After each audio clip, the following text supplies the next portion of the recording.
siidhaaf du'aa goota. Manna gaafattare. Ha? Manna gaafattare. Akkin ras gaafadhe namni kun duraan jaalallee tantee turte amma wayii keessa qirsi jetti kanaaf amma jaalalaan naqabee jaalalee si wajjin oofachuu barbaadaan sin jechaa jira bara. Ishii wajji oofatu wayin nagaafataare ammas namni biraa yoo ishii wajji oofatu barbaadu wayin nagaafata abbaleessu ishii gaafata. Abooti obboleessi xiqqaan obboleessi guddaa gubbaan hin tarkaanfatuuf hin gaafii tana si dhiyeessu jira. Hayyi. Jechuun yoo cicittee kan galaatii waa dubbaatu kan taftee sanillee akkana dhiituun barbaade baay'ee. Nagaafadha. Okay. Immediin miyyoodha. Immediin hoggaa fuutes miidiyaa irraa galchi.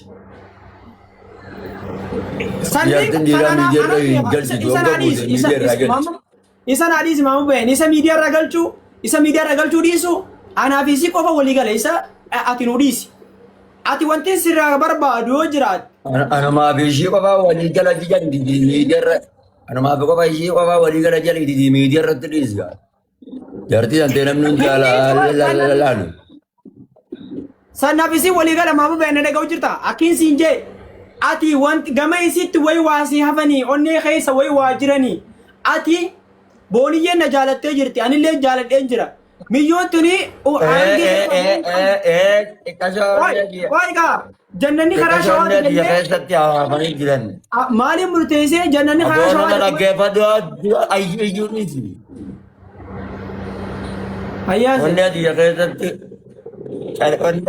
qalbii keessatti waa hedduu tafe.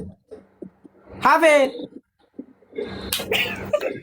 kanan jedha karaa kun ngiree maal chigiree kun maal chigiree oromoo dhagee fadhaare onnee tiyyaa miti qalbii keessatti waa hedduu tafe jedhaare maal mee abbadee ta'uu yaa tanaaf si gaafa chigiree bonii ngiree kun tanaafin si gaafa chigiree ay amma duba jaalalaa nabisi wal eegaluuf deemna amma booniyyeen si jaaladhee naan jette anis si jaaladhee jaalalateen jetan ammoo namni duraan si jaalate san hammam takka yoo jechuun aboo nama dhaabee abadii gaabbala dura maal hayyeen siin dhageeffadha hayyee siin gaafadha wayyeelu okay siin dhageeffadha hayyee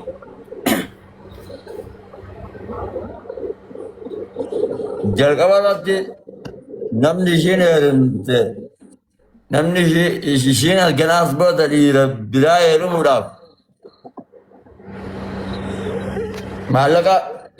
maallaqa naa kafalu malee ishiin dhiira tokkoon heerumuu hin dandeessu. Mootummaan jaalalesii keessaa baanaan maallaqa siif hin kafala itti sokkee. Ati immoo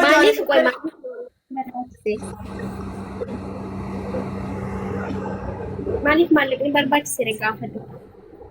Maaliif maallaqni barbaachise maa beeyan duba obboleettii miti obboleessaa miti jaalalleessi ishiif jecha waa meeqatee kanin guyya tokkollee taatu hin dadhamin itti arrabsamee waa meeqatee itti maraadhee dilli kun mara obboleessa bu'aan gaa maal tafe gaa yoo maallaqni naa kenname akkasitti hin fayyadu. Okay, amma ati jaalalleessi onnee ta'e keessaa saaf godhuudhaaf yookaan niyyaa ta'e keessaa saaf godhuudhaaf jalqaba maallaqni si kafalamuu qaba. Yookaan immoo malee naan kafalamne dhimma. Reefuun himaa ture laala. Tantabee galla kusin. Ani reefuun himaa ture boolii akkoo nagirshaalu akkoo ni majammaram. እኔ እኮ ከኔ ጋር እኮ አይደለም ይሄ ችግሩ ከሱ ጋር ነው። Okay. Mama bayan amma ati yaani jechuun maallaqa barbaadde malee jaalaltii si keessatti nafne mire hin hafne jee.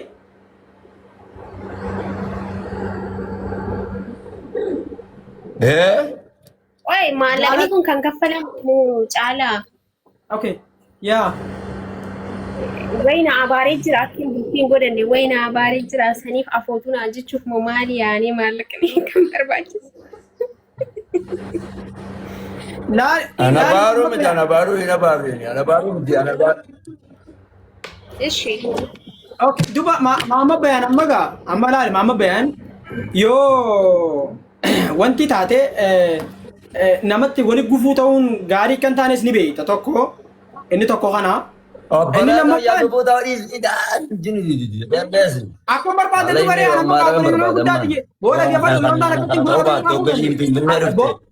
koo egaa Abana mana geeffat baay'ee nama dhageeffat ayyaa yoo maallaqni naaf hin kaffalamne taate waggaa ishiin Finfinnee Addis Ababaatti buute achumaan mana hoteelaa fereeffadheetan aarii titiyyaa fi waan ishii jecha waa meeqa ta'e san dhaadhamni bahee achi sana nama kaasiroo argata ana gubbaadha ammoo ana gubbaa ammoo abbaan fedhee haa ta'u